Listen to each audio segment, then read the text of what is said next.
বন্ধুরা, আধার card deactivate নিয়ে গতকাল থেকে কিন্তু ইতিমধ্যে 3টি ভিডিও আপলোড করা হয়ে গেছে।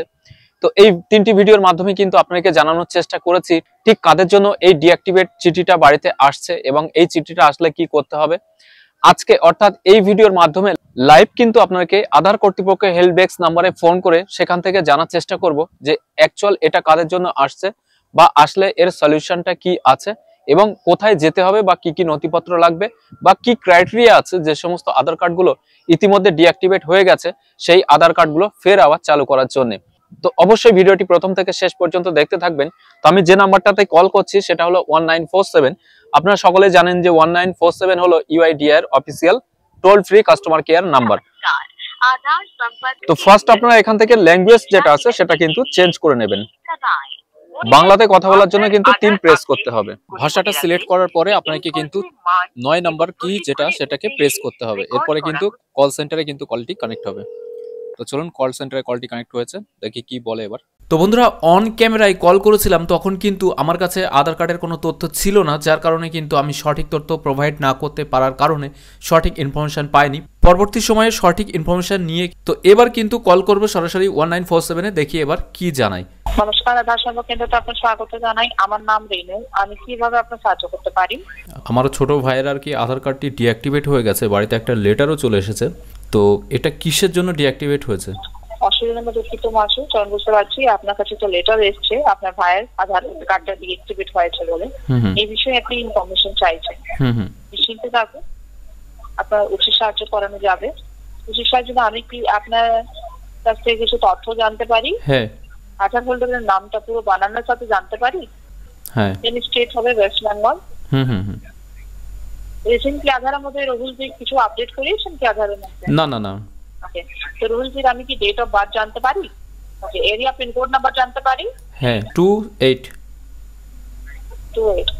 ওকে, রাজুজি আমি কি রেজিস্টার মোবাইল নাম্বার জানতে পারি? আধারের মধ্যে মোবাইল নাম্বারটা রেজিস্টার্ড আছে? না, রেজিস্টার্ড ফোন নাম্বারটা এখানে নেই আর কি।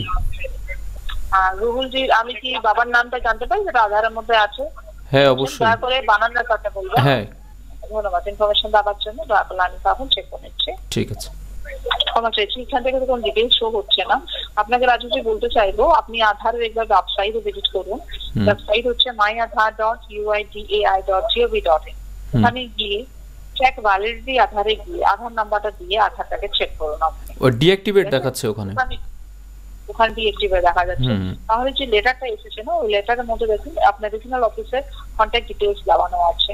তো রিজিওনাল অফিসে আপনি কন্ট্যাক্ট করুন এই বিষয়ে, আপনাকে সঠিক ইনফরমেশন ওখানে কি যেতে হবে নাকি ফোন করে কোনো কিছু মানে এ করা যায়?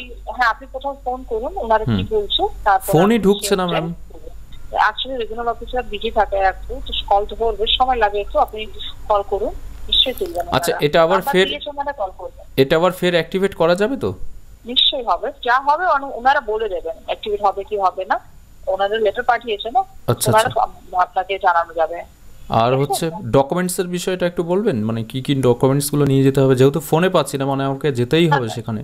তাহলে ডকুমেন্টস এখন আমি কিছু বলতে পারবো না রাজুজি এই বিষয়ে, কারণ আমাদের কাছে কোনো স্টেটাস আসছে না, তার জন্য কোনো আমি এই বিষয়ে কোনো আপনাকে কথা বলতে পারবো না। আপনি রিজিওনাল অফিসে কন্ট্যাক্ট করুন, আপনাকে ওনারাই জানাবেন কি করতে হবে আপনাকে। আমি সেটা আপনার কথাটা আমি বুঝতে পারছি, কিন্তু কথাটা হচ্ছে যে আমরা তো কন্ট্যাক্ট করতেই পাচ্ছি না। না, তাহলে আমাদের এখান থেকে 400 কিলোমিটার বা 500 কিলোমিটার দূরে যেতে হবে।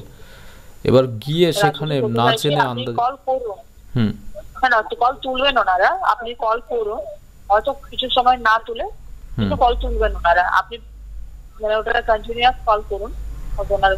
নাম্বার দেওয়ানো হয়তো রিজিওনাল অফিসে। হ্যাঁ হ্যাঁ, নাম্বার তো দেয়া আছে লেটারে, কিন্তু কলই যাচ্ছে না ওই নম্বরে।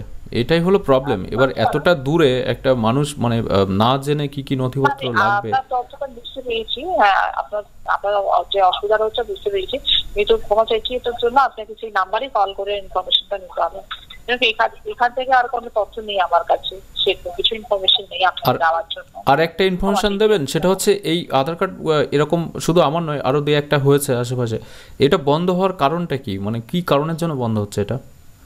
28A যেটা দেখাচ্ছে রেগুলেশন 28A।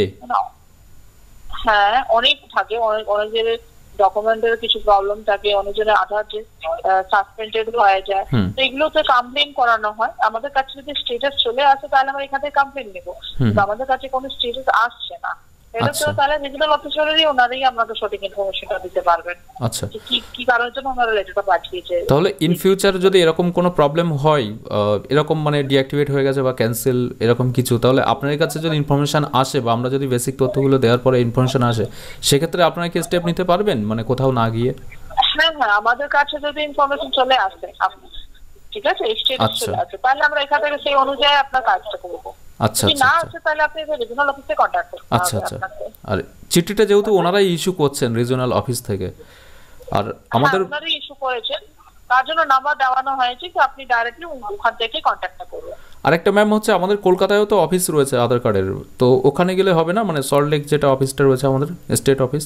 সেই বিষয়ে এখন আমি ইনফরমেশন দিতে পারবো না আপনাকে, কারণ কি আমার কাছে যতক্ষণ না স্টেটমেন্ট না আসা পর্যন্ত আমি কিছু এই ব্যাপারে আপনাকে বলতে পারবো না।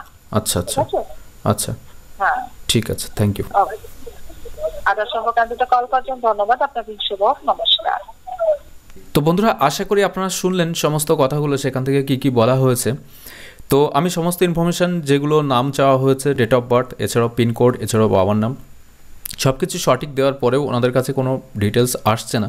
হতে পারে হয়তো বা এই আধার কার্ডটি ডিসেবল বা ডিঅ্যাক্টিভেট হয়ে গেছে বলেই আসছে না। তো পরবর্তীকালে যদি এরকম কোনো সমস্যা হয় বা ওনাদের কাছে যদি তথ্য থাকে, তাহলে ওনারাও কিন্তু কমপ্লেন নিতে পারেন। এখানে একটা কনফিউশন আমি আপনাকে ক্লিয়ার করতে পারি, সেটা কি ডকুমেন্টস লাগবে এটা হয়তো সঠিক করে বলতে পারবো না। তবে এখানে যে জিনিসটা বোঝা যাচ্ছে সেটা হচ্ছে যে আপনার সাথেও যদি এরকম ঘটনা ঘটে, তাহলে কিন্তু প্রচুর হয়রানি বা হ্যারাসমেন্টের শিকার আপনাকে হতে হবে, কারণ কোনো জায়গা থেকে আপনি সঠিক সলিউশন কিন্তু আপাতত পাচ্ছেন না। আরও একটা বিষয়, অনেকে বলছেন যে আমাদের ওয়েস্ট বেঙ্গলের মেন অফিস রয়েছে কলকাতা, ওখানে গেলে হয়ে যাবে। আপনাকে জানিয়ে রাখি যে আপনারা হয়তো বা এই জিনিসটা জানেন না, রিজনাল অফিস আলাদা, স্টেট অফিস আলাদা। এটা হলো স্টেট অফিস, যেটা আমাদের ওয়েস্ট বেঙ্গলে সল্টলেক বা ডালহৌসিতে আছে। এটা কিন্তু স্টেট অফিস, এটা কিন্তু রিজনাল অফিস নয়। আর আমাদের চিঠিটা ইস্যু করা হচ্ছে বা চিঠিটা আসছে কিন্তু রিজনাল অফিস থেকে, অর্থাৎ রাঁচির থেকে। সুতরাং আপনাকে এই বিষয় নিয়ে কিন্তু ওখানেই যোগাযোগ করতে হবে, এটা কিন্তু স্পষ্ট ক্লিয়ার কিন্তু কাস্টমার কেয়ার তরফ থেকে। এছাড়াও যে চিঠিটা এসেছে সেই চিঠিতেও কিন্তু এই জিনিসটাই উল্লেখ আছে। এখনকার ভিডিওটা এখানেই শেষ করছি। এছাড়াও ভিডিওটি প্রথম থেকে শেষ পর্যন্ত দেখার জন্য আপনাকে জানাই অসংখ্য অসংখ্য ধন্যবাদ।